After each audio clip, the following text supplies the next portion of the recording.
On the anniversary of 9/11, embassies in Libya and Egypt were attacked. In the following days, 20 others were also attacked. I mourn for those who have died. Ambassador Chris Stevens, Diplomat Sean Smith, ex-SEALs Glenn Doherty and Tyrone Woods, and I pray for their families.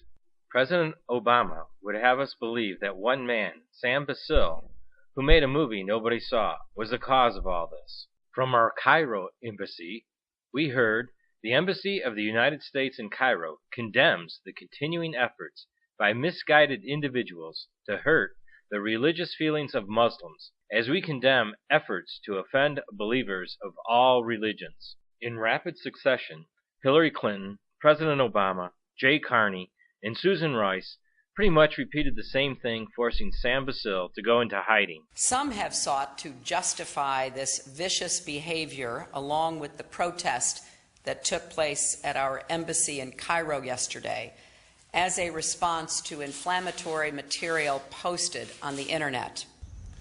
We reject all efforts to denigrate the religious beliefs of others.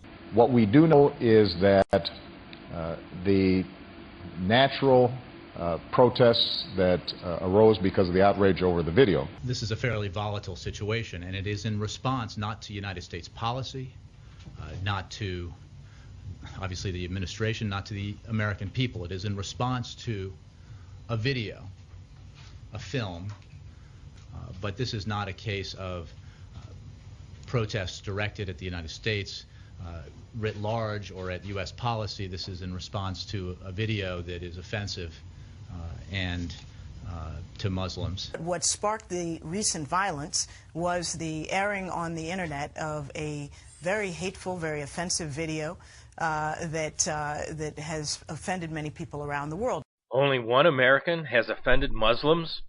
We can now proudly say what you've heard me say the last 6 months.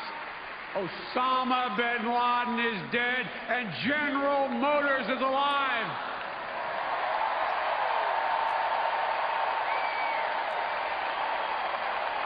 Are there more? And Osama bin Laden is dead.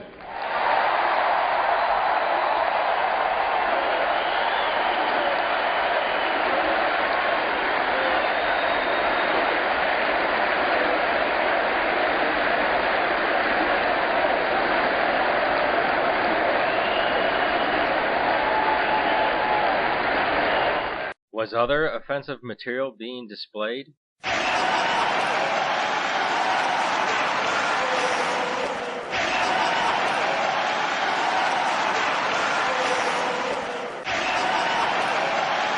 I've come here to Cairo to seek a new beginning between the United States and Muslims around the world, one based on mutual interest and mutual respect. The attacks in Libya and Egypt and throughout the Muslim world do not look like mutual interest and certainly not mutual respect. Are there more lies? Libyans carried Chris's body to the hospital. He was dragged. And they carried Ambassador Stevens' body to the hospital. He was dragged. It was pre-planned and we were forewarned.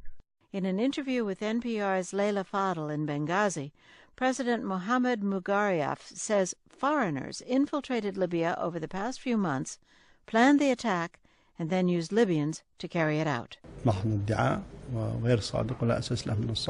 Mugariyaf says that over the past few months, foreigners took advantage of the security vacuum and flowed into the country from Mali and Algeria. I ask if this attack was over an anti-Muslim film that sparked violent protests across the Muslim world. He shakes his head. The idea that this criminal and cowardly act was a spontaneous protest that just spun out of control is completely unfounded and preposterous.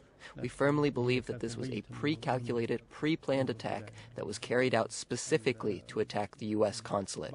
The UK Daily Mail reported that this tragedy could have been averted. A Libyan security officer has claimed he warned American diplomats about the possibility of this violent unrest 3 days before the attack that left Chris Stevens and others dead.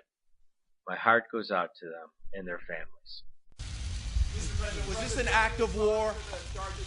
Wait, Mr. President. Why did you blame this on a video? Tell me, why didn't you act on the information you had? Why did you say this was a spontaneous event? Don't leave.